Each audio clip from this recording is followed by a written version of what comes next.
Hello mga kaibigan, ako po si Guns Pinoy. Ito ang aking Protecta, also known as Street Sweeper. Ito ay isang 12 gauge shotgun at kung makikita natin para siyang revolver on steroids dahil meron siyang rotating cylinder dito.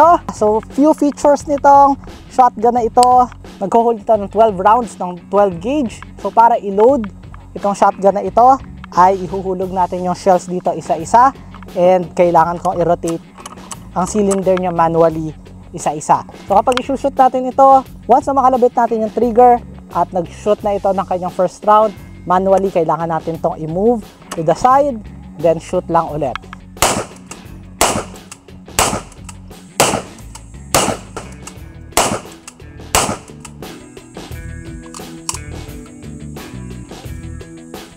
Isa ito sa masasabi ko cool gun sa aking collection. Masasabi ko ba na practical gun ito?